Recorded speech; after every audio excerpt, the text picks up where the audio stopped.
Dan apa sih salahnya kita bermanja-manja dengannya? Dan kalau masalah itu datang, jangan mudah kita katakan, "Ya Allah, saya punya masalah besar." Namun, bisa kita katakan, "Hai masalah, saya punya Allah yang maha besar." Gimana? Allah asyik kan? Kalau kita sudah mau dan berani sama Allah untuk bermanja-manja, maka disitulah Allah kasih segalanya untuk kita. Gimana? Allah asyik kan?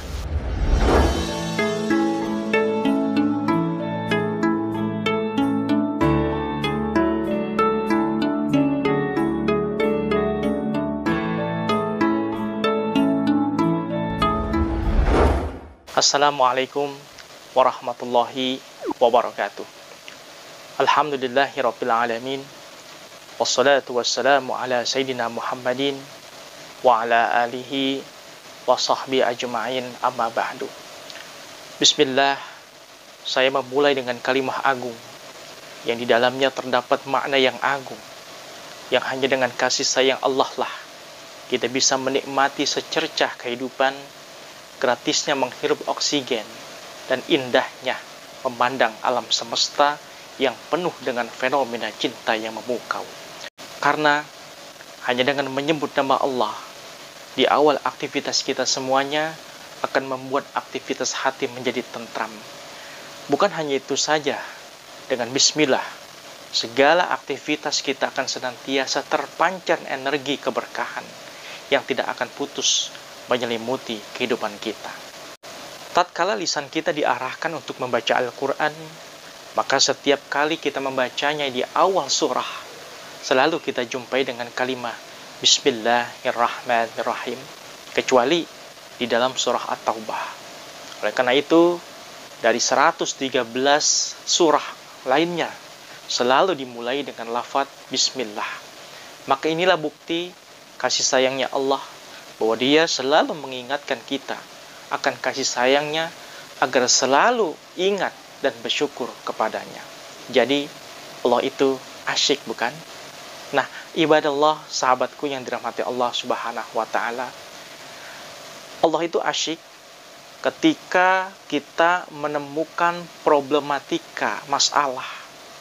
Allah selalu ada dan dekat dengan kita. Wa idza sa'alaka ibadi anni fa inni qarib ujibu da'wat da'i idza da'an. Apabila hamba-hambaku bertanya kepadamu, wahai Nabi Muhammad, tentang aku, maka jawablah, aku sangatlah dekat dengan mereka. Aku akan mengabulkan permohonan orang yang berdoa apabila ia mohon kepadaku. Kadang kalau kita menemukan problematika masalah dalam kehidupan, gampang sekali kita mengumbar kepada orang yang belum tentu bisa menyelesaikannya. Dengan mengumbar masalah kepada orang yang bukan ahlinya, itu berarti sama saja kita mengumbar kejelekan diri kita. Ingat ya sahabat, Allah selalu dekat dengan kita. Apa sih salahnya kita mengadu nasib kepadanya? Apa sih salahnya kita bercengkrama dengannya? Apa sih salahnya kita bermesra-mesraan dengannya? Dan apa sih salahnya kita bermanja-manja dengannya? Dan kalau masalah itu datang, jangan mudah kita katakan, "Ya Allah, saya punya masalah besar." Namun, bisa kita katakan, "Hai masalah, saya punya Allah yang maha besar." Gimana? Allah asyik kan? Nah, sahabatku yang dirahmati Allah, Allah itu asyik ketika hambanya merasa sulit. Dia nggak sayang-sayang mencurahkan banyak nikmat yang tak terhingga kepada kita. Namun kadang manusia sendiri itu malas, mager, cuman sekedar menemuinya walaupun sebentar. Kadang sering kita mendengar dari mulut-mulut orang yang malas nemuinnya. Mereka bilang, Allah pelitlah, Allah pelikasilah, Allah cueklah, bla bla bla, dan lain sebagainya. Yakin Allah punya sifat kayak gitu? Nah, coba kita telah sedikit sahabat. Kalau ada manusia yang Allah kasih kelebihan hidupnya di dunia itu, bukan berarti bentuk cinta dan kasih sayangnya sahabat. Lebih jelasnya kayak gini.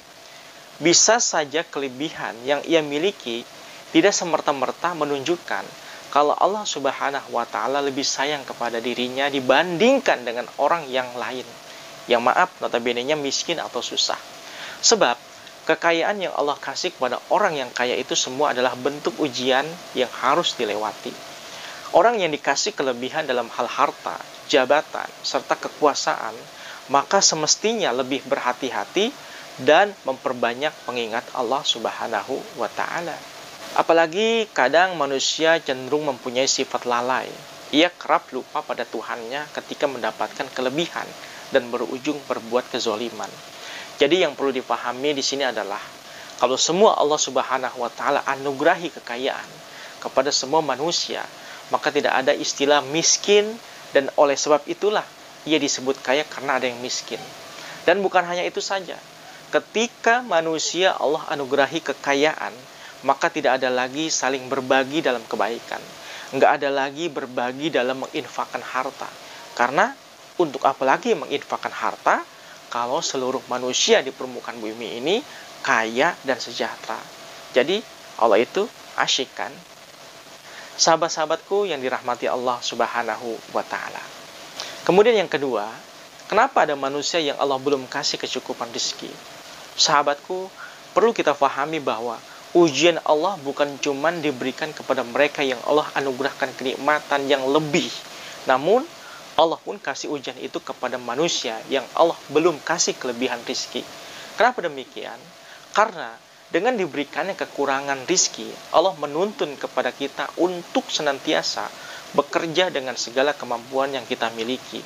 Kita dikasih akal, kita dikasih tenaga, kita dikasih waktu untuk kesemuanya itu kita gunakan dengan sebaik-baiknya. Karena untuk menjadi orang yang kaya pun tidak semerta-merta bim salabim, abrakadabra, singkat begitu saja. Namun, kita pun harus usaha dan bekerja keras, sahabat. Kaya dan miskin bukan menjadi penghalang untuk kita tetap beribadah kepada Allah. Pada intinya, ketika kita diberikan anugerah rizki yang banyak, sudah saatnya kita berbagi kebaikan bagi mereka yang membutuhkan. Demikian juga miskin bukan berarti kita bermalas-malasan menunggu pemberian dari orang kaya. Namun, kita pun harus merubah hidup kita untuk menjadi orang yang hidup sejahtera. Menjadi orang yang kaya bukan hal yang mudah, apalagi harus meminta-minta. Ingat sahabat pesan Rasul Shallallahu Alaihi Wasallam, tangan di atas lebih baik daripada tangan di bawah. Itu artinya kita harus bekerja keras dan jangan mengharap akan pemberian orang yang kaya. Kalau kita yakin menjalani itu semua, bisa dipastikan Allah Subhanahu wa Ta'ala kasih kita kesejahteraan yang melimpah dan keberkahan yang tidak terhingga. Karena kalau kita sudah mau dan berani sama Allah untuk bermanja-manja, maka disitulah Allah kasih segalanya untuk kita. Gimana? Allah asyik kan? Semoga bermanfaat. Assalamualaikum warahmatullahi wabarakatuh.